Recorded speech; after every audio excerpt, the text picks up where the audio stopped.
Our inspirational discussion today is with Ross Penhall, a professional oil painter out of Vancouver, BC, whose contemporary work radiates with saturated color and can take on what I would call a whimsical sense. Hey, Ross, thank you very much for attending. Thanks for inviting me. If you can take a bit of time to introduce yourself, I will just scroll through some of your paintings. Well, I was born and raised in Vancouver, West Vancouver on the North Shore. I developed a love for art early on, elementary school. I was encouraged a lot by my parents. I didn't have the greatest experience in school. I think I was just a busy kid. I think that's what my label would have been. And I enjoyed the outdoors. I needed to be outside. I was a curious kid. I explored my environs and I was never bored. I never needed anyone to tell me what to do. I found my own fun. And I learned how to draw, or I took to it quite well. My parents were very supportive. And I started drawing in elementary school and then through high school. I did go to Cap College, took 2 years there, but I didn't graduate with anything, but I took the foundation classes. And as the story goes, I developed this sort of need to be a first responder. And I had that side of my personality too. So everything was sort of in motion at that age.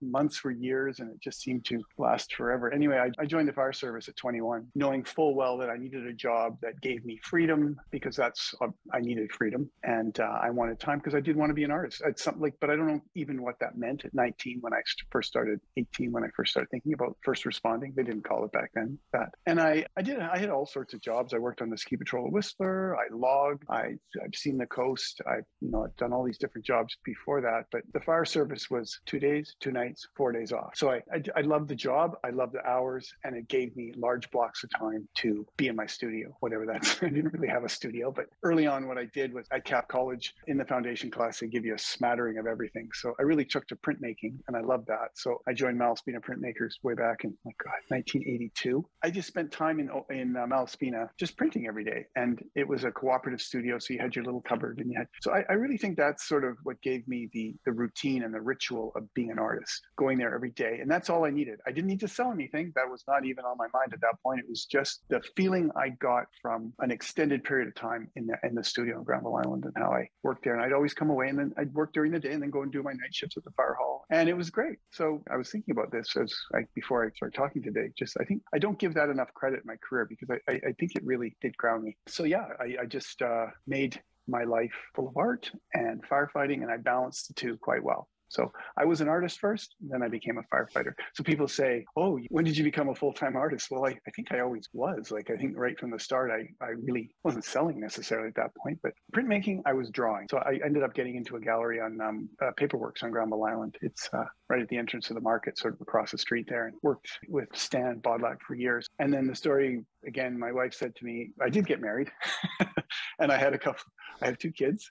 And at some point she said to me, Ross, these drawings are great. And I give her full credit for me becoming a painter. She said, these are great. You spend so much time on these little drawings, color pencil and watercolor on paper. Why don't you switch to canvas and go bigger? And I'm like, it's kind of, so I was like changing, uncomfortable. And so I went to Emily Carr and took a painting class. And that was good. I don't think I learned how to paint necessarily other than, I did, but it was really more about which medium, acrylic or oil, and just I had Lucy Hogg as my paint instructor, and she was very helpful. I remember one thing she said to me. She said, Ross, you've got too much paint on the canvas. You're just pushing it around. And I thought, oh, and I still think about that thing she said to me because now I scrape, scrape, scrape. So that was good. That got me like homework, again, the ritual of painting and a commitment. And anyway, I had a style. I had an idea of what I wanted to paint because I'd been drawing, and I just sort of switched mediums and things in the next year and a bit, things sort of really took off from there. And I got into a gallery. And am I veering off course here? Well, the rest is history, they say. Well, it seems like you've had the idyllic dream since you had the opportunity to explore being an artist when you're a teenager or a young adult, where many of us, we were given advice from our counselors and from our parents. Well, no, you got to get a good paying job. You seem to skip that advice, luckily, and you were able to do both. And you finally retired from being a first responder. So now you just have art in your life, which I think is amazing. Yeah. Well, I just realized, I just forgot about this, but when my mom and I went up to do, the counseling, when I was 18 or 19, she went with me to the counselor at Cap College. And the counselor said, if you're going to be an artist, be a smart artist. I don't remember what that actually meant. Now, I mean, that's a bit of a statement. Like, what is smart? What is a smart artist? Well, I took it as sort of, maybe treat it like a business or approach it in a very sort of a practical way. Don't fall into all the traps of what society thinks an artist might be. Or I don't know. I think I've been a pretty smart artist throughout my career. I've kind of, I show up on time. I meet deadlines. I exceed deadlines. I ask for help early on. I got a bookkeeper. I farmed off jobs that I wasn't good at. Whether it's having my straight canvases made or things. That's the business side of things. And the other side, I guess, smart is I found a style which I'm still working on today that interests me and tweaking it. Well, that's for sure. Because as I go, we met about what, a year, maybe a year and a half ago. And I always bug you kind of every time about, or I make jokes to other people behind your back about the Penhall tree. And oddly enough, you posted in Instagram this photo, and lo and behold, in the distance, there's the Penhall tree. Oh yeah, look at that. Isn't that funny, right? And so they do exist in reality. They do. Thank you for acknowledging that. Yeah. Well, and I have an astigmatism, so if I take my glasses off, everything's a Penhall tree.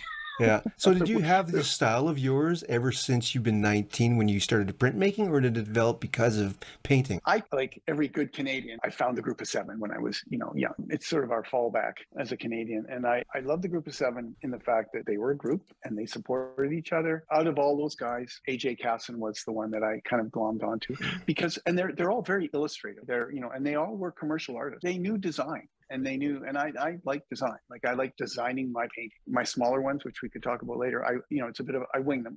I do a loose design when I'm out in the field, you guys. When I'm in my studio, I design my work. So I think that's where it comes from. And, there's other artists that I love. Grant Wood is the artist, in case people don't know. He did American Gothic with the couple, one holding the pitchfork, but his landscapes are very sculpted, hard-edged. And there was this movement back in the 20s out of Germany. I guess he went to Germany and discovered this. Well, there you go. Yeah, I thought it brings him up so people can see. Yeah, I don't want to paint like him, but maybe people would say I do, but I don't. I went to New York to see his work a few years ago, 3 years ago. I actually flew there just to see it. I borrow, like all artists, I borrow and take things from, many artists like Edward Hopper. He's a fellow that, what I take from him is his ability to crop imagery. His work is very theatrical. He loved movies. And I think he honestly, a lot of directors in Hollywood use his work as a theme. Edward Hopper's work. And, I think one of the things that kind of cemented my love for him was when I was a kid, there was a game by either Parker Brothers or Milton Bradley called Masterpiece. And you inhabit a character in this game and you become like, one of the many 9 or 10 characters and you bid on work. And one of the paintings, they're all the master's paintings. And one of them was the Nighthawks, Edward Hopper's. And I remember seeing that and it just absolutely stopped me in my track. The quality and the tonal values. And if you look at Edward Hopper's work, this is how he pays attention to the 4 sides of the canvas and where everything goes. And I think, where does the eye go? Like Wayne Thiebaud is another artist I really admire. I don't want to paint like him, but I sure love how he pushes planes and I like his edges. And again, his work is very whimsical. And lately I've discovered William Wendt. He was an impressionist painter in the early 1900s in California. And I love his paintings. They're often triads of purple, green, and orange. Oh, nice.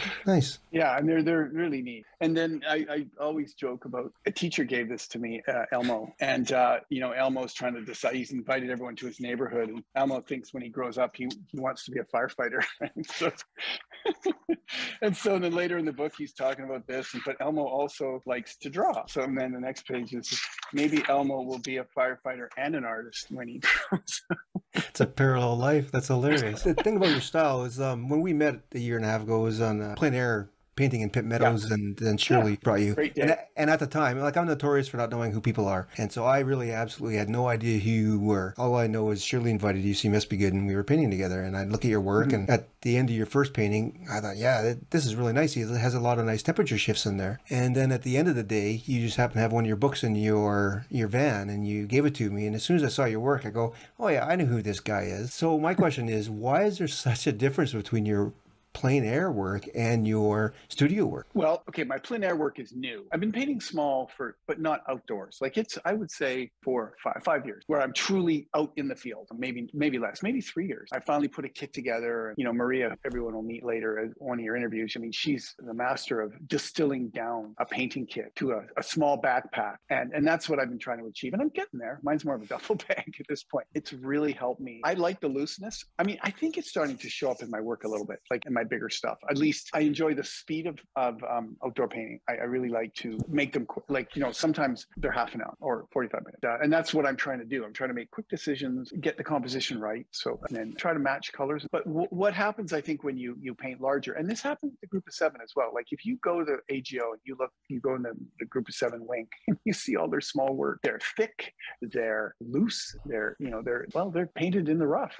But when they often go bigger, I think if you actually were brave enough to squish the same amount of paint that's on your outdoor palette onto your big palette and your studio, buy brushes this big, and then just have the courage to grab the same amount of paint in scale, like scale it up and just go for it. Well, I guess they'd look like that. But I don't necessarily want my bigger ones to look like my smaller ones, I think I'll end up looking like somebody else. And I want to look like me. I don't want to just veer off in a direction. I want to sort of slowly get there.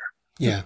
So Okay. it's like I'm slowly introducing more brushwork. My if I look back into the early 90s, my trees were very polished and smooth, and now they can go that way still, but there's more brushwork. Yeah. You can definitely see more foliage, right? Yeah, and I am using bigger brushes. I my up to 2 and 3 inches.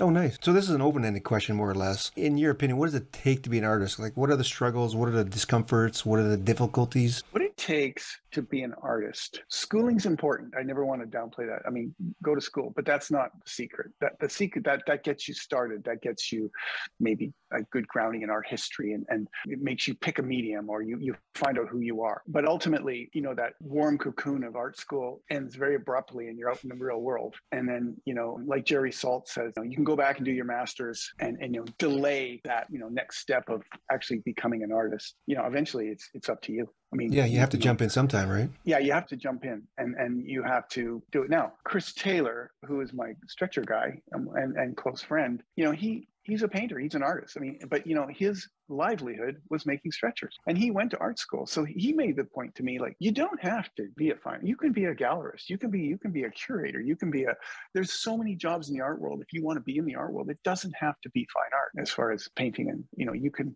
there are many places you could open up a shipping company. Now, Jerry Saltz is a guy who I listen to. I follow him on Instagram. He's a New York art critic. His wife is Roberta Smith. He wrote the book How to Be an Artist, and he has a lot of great advice. So I think everybody should listen or read his book. And I listen to books, and he's fun to listen to. But he has a lot of good advice. So what it takes is discipline, a lot of discipline, and a lot of time alone. I mean, you've really got to be able to spend time alone. That doesn't mean like hours and hours on end. And, these people that think, oh, I'm going to go rent this room in Italy and I'm going to write a book. And they get there and they get up into the little room that they're going to write their book in. And they look around, they're going, oh, I can't do this. This is way too isolated. I got to get. And so I think you need a community around you. You need, pick your art friends carefully and support each other. You have to be able to blow your own horn. You have to be comfortable talking about yourself. It helps to be able to engage in conversations about your work and just be curious, ask for help. I think curiosity is what's put me, kept me going. Just curious, still wanting to learn, feeling that I've never arrived. Like the horizon or whatever I'm painting is like, it just keeps getting further and further away. So that's the beauty of art, is that you will never be bored. But really, in dry spells, you have them. You have down days. You question yourself. At Cap College, there were people that were way better than me, way better. Just could do likenesses, and you could just see them. But I don't know where they are now. So whatever I didn't have in art school, I gained in the fact that my enthusiasm, and maybe I didn't have a lot of other options. I don't know. I certainly wasn't going to go be a doctor or going to get into business. Yeah, I just hard work, really hard work.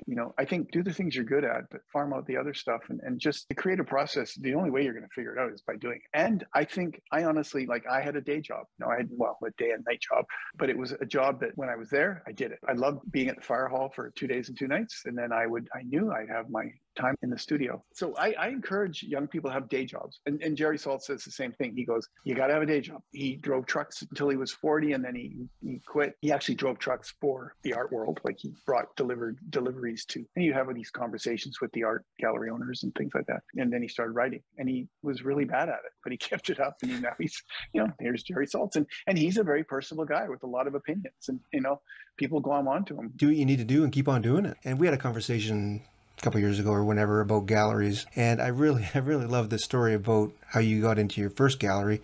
Are you willing to share that story? Sure. I took my painting class, started to paint in the style that I was wanting to do. And then I remember getting a 3 or 4 together, and they were actually sold. I wasn't asking the gallery to take them.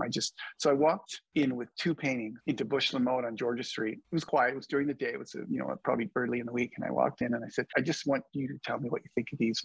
Is this something that you find interesting? And she was, oh, well, that's, I haven't really seen this before. And she said, do 20 more. And so by saying that, it means like, is this a one-off? Are you able to do 20 more? Like, who are you? So I went away and did a few more. And then it might have been 2 months or 2 later, I was supposed to, I had an appointment to go to see her, and then she canceled, but I already had the paintings in the car. And I'm driving around Vancouver, and I've got my friend, First Nations friend. And at that time, Bush Lamode represented Bill Reed. So I said, we're going to go in and see Bill's work. I am just going, Karen, I'm talking to my wife on the phone, Karen. She says, I said, they can't see me. They're busy. It's not a good time. And she goes, Ross, if there's a parking spot in front of the gallery, it's meant to be stop.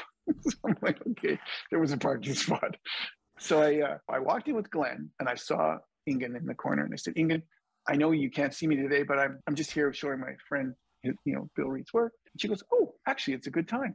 Yeah, bring them in. Yeah, so I bring the paintings in. And Sherry's there and Barry's there. And it was this conversation. It was kind of like, Barry's a little hesitant, but the staff like my work. And I remember Sherry saying to Barry, or he said, what do you sell your work for? And I'm going, it's like $1,000. He says to Sherry, we could sell these for $2,000, right? She goes, no problem. I'm like, okay. So, they got to get their half, and, it's like, fair enough. So of course. And then Barry, and I'm kind of compressing here, but Barry goes, so like, what do you want us to do for you? Like, what are your expectations? I said, I don't know. I have none other than I just would like to see my painting hanging it on the other side of that wall, which faces Georgia Street. I picked Bush Lamode for a reason. I like the other artists in the gallery. I felt like it was a very painterly gallery. They had a lot of painters in there, and I liked the other artists because I really feel like at that time, this is the 90s, right? So galleries were kind of the only thing going. There's so many more ways to work out there now. It's unbelievable. So it was serendipitous that they started hanging your work then, eh? Yeah. And then from there, it just, strangely enough, I had sellout shows until 2010 from like 1995. Just from walking in? Yeah, from walking in, and timing, they were receptive, and I stayed with them for quite a long time. And then I went down to the United States and thought, I want to see if other than Vancouver gets my work. So, and then I went down to California, and that's another whole story, of how I ended up there. And it was all good too. And it was through my Vancouver gallery that actually told me about the gallery in California. Like, if you need another gallery, Ross, this is probably the one you want to go to.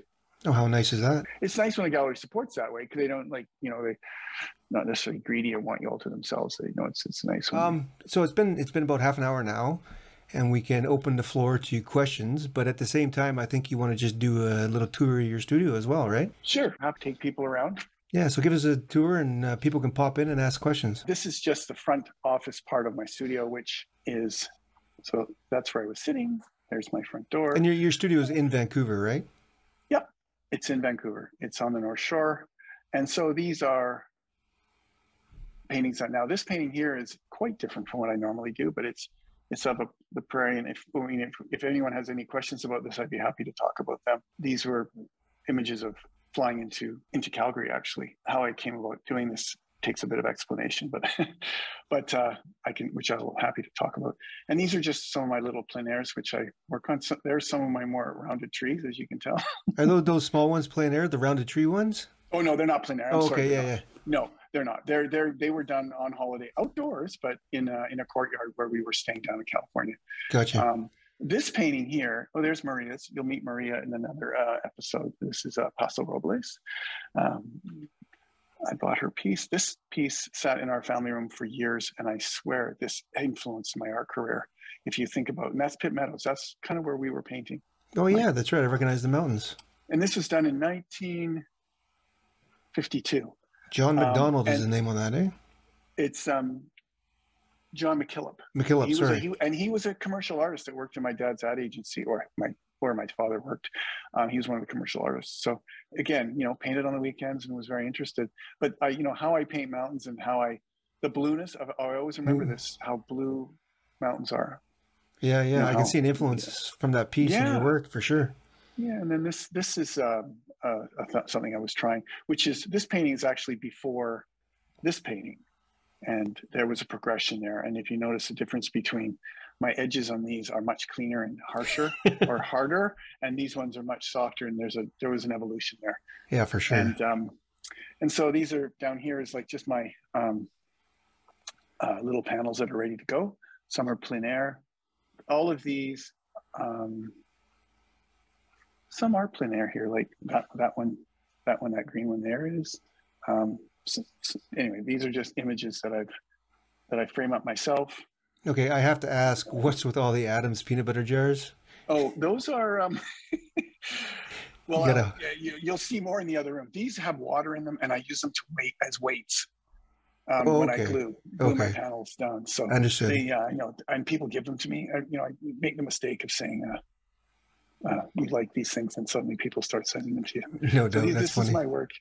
Anyway, and then we come around. Cool. Anybody have any So questions while we're getting a tour? bathroom on the left, and then this is where the action happens, I guess you could say. I didn't So know that's you kind did of like, tonal studies. these are underpaintings. So that was sort of the clean room where I work. I've only taken over the front part of my studio in the last 4 years. For the 20 years that I've been here, I worked in the back, and it suddenly got very small. Like, so this wall before a show would come out probably 2.5 feet, just with all this art stacked. And so it got really difficult, and I couldn't do it. It just got smaller and smaller. So so this is a canvas that I will be working on tomorrow. I had no idea you did underpaintings. I do, yeah. I find them.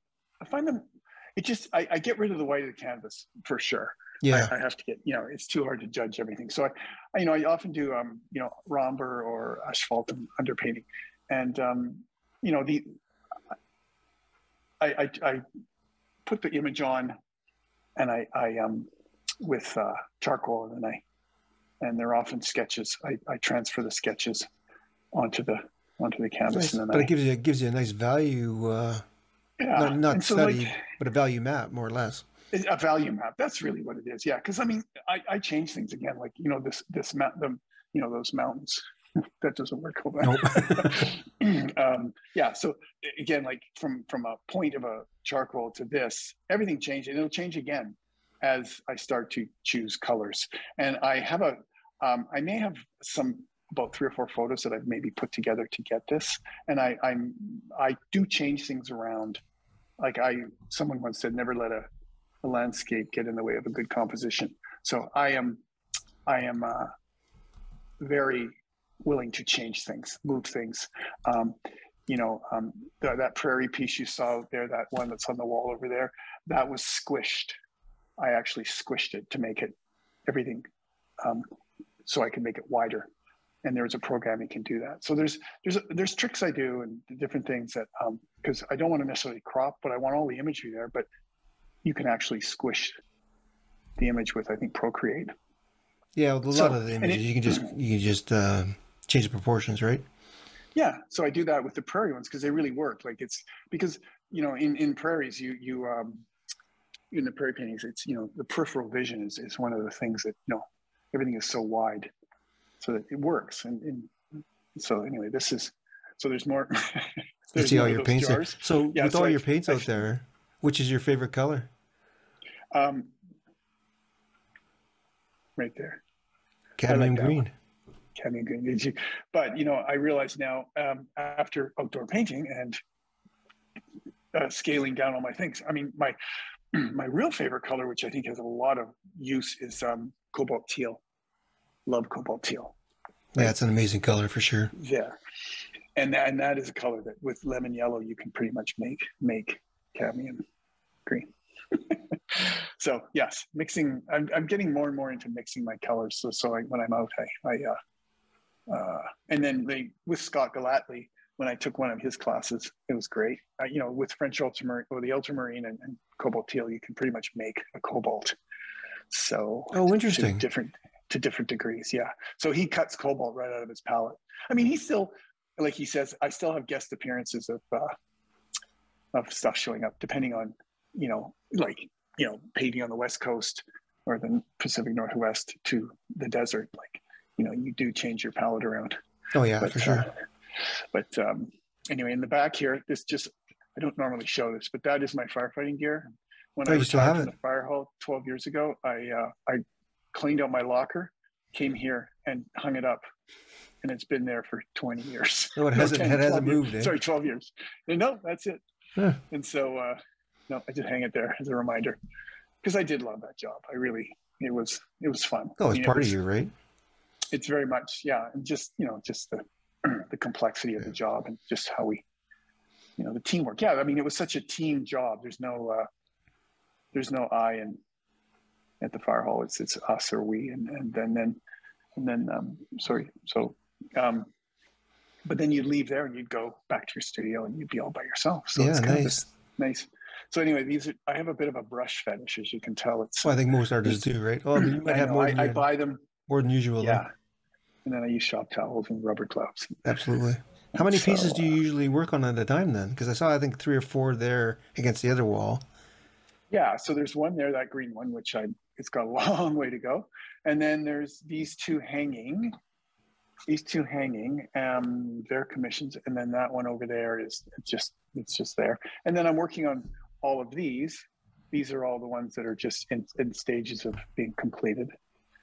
Gotcha. Whether you need to varnish them or frame them, etc. Yeah, right? Yeah, like I'll probably go through them and adjust. I make lots of adjustments, but gotcha. yeah. So right now I don't have a lot on the go here. I'm mostly. I just had a show in. When did I? Hang on. I'm going to put us back. Anyway. Are all the small ones destined for galleries, or do you sell them yourself? They're all destined for galleries, yeah. Or my kids steal them, the odd ones. But yeah, no, they are. I had a show back in October at Gallery Jones in Vancouver, and I had 24 in that show, and they split them up, and I really like seeing them on the wall. I like seeing them framed. They kind of remind me of like Thomas Haas chocolates, he makes those little square things, and they all have color on the top of them.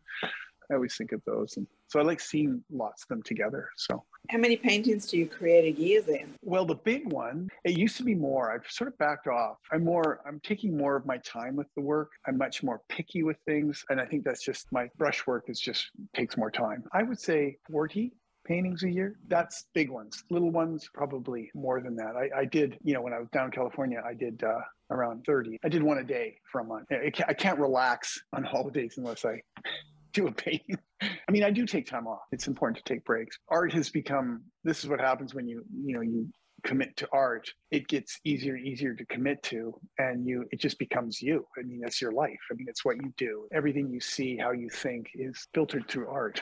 Yeah, it gets easier over time, right? It does. Yeah. It's a good thing. I mean, art, it creates problems and they have to be solved. Thanks, Barney. Do you have any additional questions? I have a question. Sure, Barbara. Okay. I just, when I meet a professional artist such as yourself, you have a certain kind of signature in your art, a certain sort of look in your art. And I can see some variety there as far as approaches to it and stuff like that. Do you ever get sick of people expecting kind of the same sort of look and you just want to go in a completely different direction? Well, I don't want to go in a completely different direction, but I mean, all artists struggle with this. If you looked at my last show on my website, you will see, like, for instance, I did a whole series of these prairie paintings that were squished, and that is completely different than what I normally do. Was it a huge sales event? Some of them went, some they hung around. It was actually the start of COVID too, but I didn't really care because I loved them. So what Oliver Caldwell from my gallery in California, Oliver Caldwell Snyder, he said, do some for yourself, do some what the public expects. Or at least, like, not that you, like, I know what sells. I could paint those for the rest of my life, but I challenge myself in little increments to do new things. Like even these small panels is new for me. Standing out in the field trying to figure out what to paint is very uncomfortable. I mean, challenging yourself that way. So I think you just have to, do some for you and try to grow because, you are in a retail gallery. Everybody wants to make money at their art. I mean, whether it's through Canada Council grants or, you get your work bought by museums, or I don't think there's anyone that wants to hang on to their art. I mean, I encourage young artists when they're starting out, like, what should I sell my work for? Well, Jeff Koons sold his work for production cost when he started. I heard, don't overprice your art, get it out there. Get it out there. And you can always, your prices, it's better to start low and work your way up. I think you need to approach your art career like, okay, I'm in this for the long haul. If you really want to be a professional, you have to document your work. You have to keep track of things and act as though it's going to be around, or maybe you're going to want to know where that piece is one day. I kind of got off topic there. Does that make sense? You've shared a lot. Thank you very much. You're welcome. Anybody else open to asking another question? How many do you actually sell a year? You have 2 galleries, right? So during COVID, which was, I just went to my studio. I isolate myself anyway in my studio. So I went to my studio. I guess people were stuck at home. They still wanted artwork. And I mean, I have had a really good 2 years. It's been good. I have the support of the gallery and they sell my work. I don't know exactly how many a year I sell, but yeah, it's a lot. I produce work and all I know is it's not here. Some of it is. I used to have solo shows for years and years and years. I couldn't keep up. And it was actually stressful. I mean, it's a problem every artist wants, but at the same time, you feel a lot of pressure. So when things slowed down after 2008, I kind of welcomed it in the fact that my work still sold, but it just, plus my prices were going up and the pyramid gets smaller. I like the pace that things are going at now. I do. I provide my galleries with work between my shows. They have people that are asking for things and they'll say, so-and-so, really loves your park. I said, okay, well, if I end up doing something like that, I'll let you know. Interesting. So do they ever approach you with commissions from clients? They do. And what's your response? And my response is, it depends on what they're asking. I'm doing a commission right now for a California client through the gallery. And it was, they love my grassy hill scenes with oak trees in California. They've come very close to buying one. And they said, would you like to do a commission of this Edgewood Park by San Mateo in San Jose? I was down in California. So I stopped in at the park on my way through. And it's actually been a good process, but I've had everybody from when I first started, can you paint that geranium? I really, really love it if you made that geranium red and put a cat on the front porch. And I did it. It was back when I was drawing, and it was like, sure. But yeah, I said yes to everything back then. And I also did some commercial work when I forgot that part. I worked for Earls. I had a contract with them. I was doing all their illustrations for their menus and things like that. And that taught me a lot, actually, deadlines and working with other people. But I realized I don't necessarily want to be told what to do. Clients pay a lot to have their fingers in things in the commercial world. So I did it, but I stopped and just went into fine art. And so I get to paint what I want. Commissions are, I would say, if you're going to do a commission and you're not necessarily represented in some, I like the idea of, they get first refusal on the piece. And so then you're not sort of tied. They don't, I would hate to have a client not like a pace. Oh yeah, well, I commissioned, but yeah, it's not quite what we wanted, So that would bug me. You're in a stage right now that you can move on and probably sell it at another show. Yeah, what I've done here is I've decided, I went to Edgewood Park and I've painted 2 paintings because there was so many views. I kind of got confused on which view I wanted to do and which one they were kind of leaning towards. So I haven't talked to them about it. I should, you're hearing about it first. They don't even know yet. So I'm going to just present the 2 paintings and they can pick which one they want. I'll give the other one to the gallery. Nice.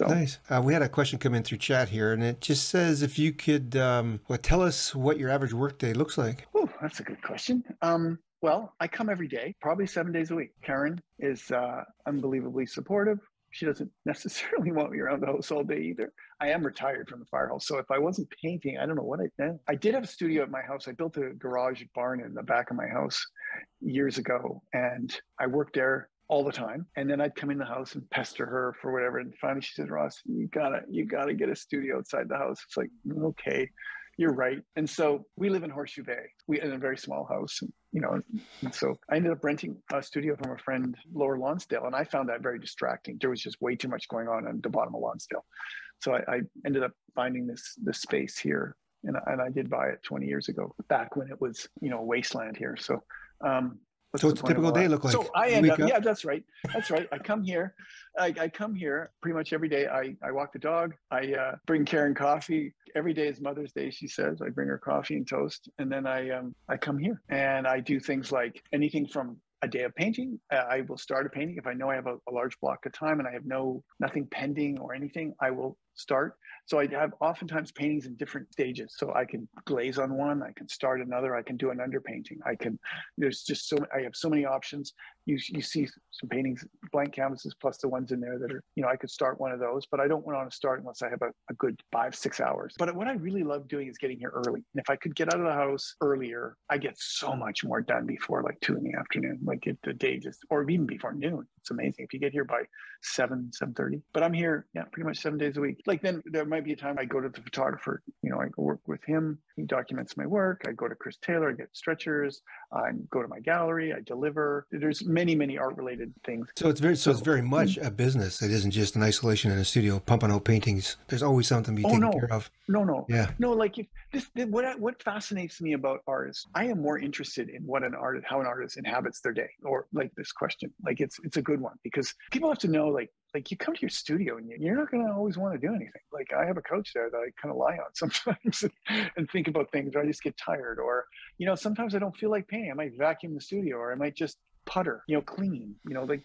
but I'm here and something will happen, you know, whether it's small or big, you know. But do I paint every day? Not every day, but I paint a lot. There's a guy named Brian Ruttenberg. I don't know if he's on YouTube. He's great. Like he does these 15-minute videos of and it's such a great insight to art. And it's Ruttenberg, Brian Ruttenberg. And I just love watching his videos. They're short and they're just They're quite inspirational, anyway, that's for sure. they are. Yeah. Is your underpainting in oils as well, or is it acrylics? I think everything is oil for you, isn't it? I tried acrylics once and I just thought, you know, it's just, I don't like it. I don't like acrylic. Nope. Okay, short and sweet. Yeah.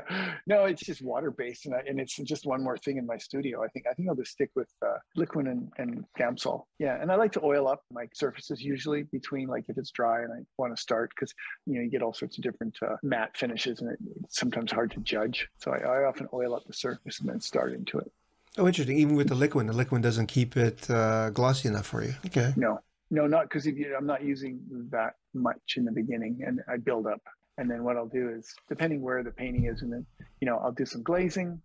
So I quickly go in while the liquid's on the canvas, or else I let the canvas, once I've done all the glazing I want to do, on top of, say, a painting that is pretty much, let me just, like the body color, like that green image, like if you flipped over to the image that was on the wall, and, you know, that one, I get the body color on the canvas, and then when I oil up, I will glaze and let the liquid get a little sticky, and then I'll go in with my highlights. Gotcha.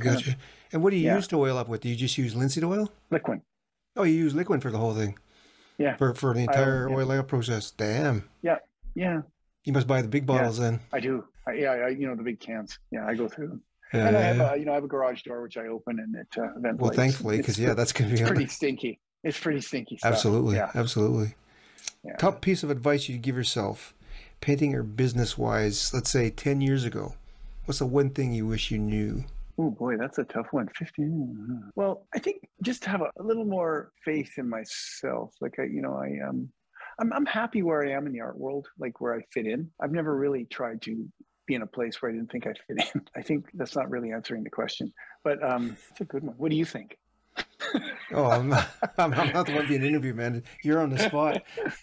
Okay, let's change it up though. What would be the best, what would be your top advice to someone just coming up or wanting to take art up and make it their profession? Go to art school, but like I said before, it's not the answer to everything. Like it's good. It gets you going in the right direction, but really it's to be curious and to be personable and open. You know, you are a package. It's not just your art. Like you are art, and you need to be able to step up, and it is really just hard work, and surround yourself with other artists, and take classes where you can, and there's all sorts of things where you can hone your skills and things like that. I took a lithography course at Emily Carr, one on my night school and firefighting at the time, and I said to the firefighters, just as a joke, I said, I'm taking a lithography course. If anyone wants to chip in and pay for my class, you'll get a free print out of the deal. And like I had everyone in the fire hall pay for my $50 each. They all got 1 or 2 prints out of the deal. And I had guys calling me from the outer halls going, what do you Oh my God, that's fantastic. I don't know. You have to think like an artist. I don't know. You just have to inhabit being an artist and go to galleries, go to shows, go to openings and stand around and feel silly like everybody else, Yeah, but I think you said something important back a few sentences. Did I really? Yeah, I think so. And it was just, you have to inhabit the artist, but also you have to be personable. And this is something I'm just learning coming into my 50s, is that, just because you're an artist and you're an introvert and you just want to sit in a corner and not really do anything, for yourself and your growth, I am finding it is so much more important to actually go out there, talk to people, introduce yourself, explain who you are, explain your art, much like what you said before, and just be the artist that you need to be to get yourself out there. And surprisingly, it'll open more doors than I think you actually believe that it will. So, and you're one of the people that I have to credit for changing my way of thinking, for sure. Oh, well, thank you. I think I've always been personable. I can talk about myself probably too much, but I think you have to listen. It's, as my daughter said, you have to listen and ask questions. When you're at openings, you talk to people. It's, people, you can ask a bunch of people talking and asking questions, and then they'll walk away going, wow, that guy, he's very interesting. You may not have said anything, but they got to do all the talking. And so I don't know. I learned that one from Karen. She taught me that one, because she's really good. We'll go to the same party and she'll know 5 more people and know their whole lives. And I'll be going, wait, what? How did you got that? She's very good at it. Because she's interested. She's curious. And yeah, she's a good second half to you, right? She really is. Yeah, I mean, really, you just have to ditch social media. I mean, before there's a meme on Instagram, and it's like a pie, and a little, piece is, the artist's life, and then the other part of the pie is sex, drugs, and rock and roll. That was the 80s. Today, it's the little sliver of being an artist. The other part is social media. So that's a killer. I mean, that's a killer in so many ways. And again, Jerry Saltz, he says envy is another thing. So as you're watching Instagram, it's a killer as far as your creativity. It can really screw you up. So you have to be very careful who you follow, what you do. It's just designed to suck you in. So you have to really, it's a tool. It's a good tool. But man, all of it is so distracting in this world. So yeah, you've got to be comfortable. I would say the biggest thing, you just have to inhabit it and be comfortable people by yourself, and just spend time in your studio. And when you feel like you don't have anything to say, go out and look at other people's art. Oftentimes I'll go out and see a bunch of stuff. Well, I'm not going to paint like that. I don't want to paint like that. But I'll often see some really great art, and then I'll open up mine, look at my art, and I kind of go, yeah, it's quality. You want quality. You want your work to be quality. You want to spend the time, and I'm in it for the long haul. I've been at it, 35 years, and I laugh that I'm actually, as I jokingly say, I'm still in the game. I'm still doing it and enjoying it, and it's work. All days aren't great. I have, terrible anxiety about where I'm going, what I'm doing. I mean, I don't have it figured out. I really need to tell people that. I may appear I do, and I guess I kind of do, but I suffer with, my work, and, the imposter syndrome is alive and well in the art world. It's good to hear that it's alive and well in you as well, right? It is. It absolutely is. Because even the professional artists get it. Yeah, I mean, Rothko, all these people kill themselves, but nobody wants to suffer. I think the idea of an artist having to suffer or sort of you do need to sacrifice some things in your life and give up things like that. If someone was to ask me like, well, so what's in store in the next 5 years? It's like, well, probably trying to just stay on a path where I don't allow more crap to come into my life. Like I really enjoy painting. When we go out, I really enjoy that. And with Maria and Shirley, and I always feel so good when I finish that. So these are the things that's what I want to do as I move forward. My gallery doesn't want me to paint little paintings. Of course not. Some of them, but they're like, please don't. Don't just do that. Yeah. Okay. But don't you use the small ones for inspiration for your larger ones? Or I do. No? Yeah. I used to sketch a lot more, which I still sketch, but I often, these smaller paintings are sort of mock-ups I call them studies for larger work. So out of the 30 I did last month, I'll probably maybe do 6 to 10 of them will be bigger pieces. Maybe. That's a good percentage. I don't know, maybe more. Yeah, I think there is a business side to art that you have to get comfortable with too. You need to document your work. You need to, act as though it's going to be around forever. Yeah. Yeah, So, Marnie, you just unmuted yourself. Do you have a question? Yeah. Have you ever had anyone copy your work? yeah, I do. And okay, I'll tell you two stories. Okay, the first one was when my art came up on the secondary market. This is a slightly different story. And I remember freaking out. I was like, no, oh my God, no one's going to bid. Oh my God. I started bidding on my own work just to make sure. And I was willing to own it if I had to buy it back. I was totally willing. My point is that I was quite upset or insecure about it. So when people started copying me, I kind of some artists get very bugged by the fact that people copy them, and to the point where nobody owns an idea or an image. Like artists borrow and take and steal. Picasso was the best at stealing things. Artists wouldn't let him in their studios because they were afraid. I have a couple of artists that are mimicking me right now. I think it's, in a way, it's okay. Artists have set up easels in front of the old masters' paintings and copied them in galleries, never saying that it's theirs, or it's an age-old tradition of that. But when someone starts doing it and then selling them and pretending, or at least saying that this is my style, or I'm inhabiting this style, which is very much what ends up happening is they're just derivatives of another work, and they'll be constantly compared to me. So is that what you want as an artist? I mean, wouldn't you rather find your own journey? And maybe eventually these artists will, and I'm hoping it's fine. But people do copy my work because they look at it and go, oh, great, I could do that. And I guess they can. And I guess you just let it fall off like a water off a duck's back, yeah. right? What I'm saying now is I don't let it bother me anymore. Sorry, that's the point. No, I don't care. I don't care. Because it's not hurting me. It's not hurting me. It will hurt them in the long run if they want a career in this. They need to find their own voice. Is the short answer. That was a great question, Marnie. Yeah. All right. Well, Anyway, we're about 15 minutes over time. So, oh boy, yeah, you're right. It did fly by. Oh yeah, absolutely. So thank you, Ross, for this interview and allowing me to interview you, put you on the spot. I know you had hesitations with it. Well, you have quite a lineup of artists that you've got so far. Yeah, and they're all teachers, and I'm absolutely honored to be lined up with all. Oh, of thank them. you very much. It's And definitely not to take away what Ross had said tonight, but our next artist the following week, on the 22nd, I believe, is Maria Josenhans. She's also a local artist. She's an amazing artist, and she has an abstract representational style. She'll be a very interesting conversation. So bring your technical questions for her. She's very good. Technical questions. Absolutely. She's got that nailed. Absolutely. And don't forget to check us out at artfulminds.ca or community.artfulminds.ca. And until next time, everyone, thanks. Take care. Cheers. Thank you.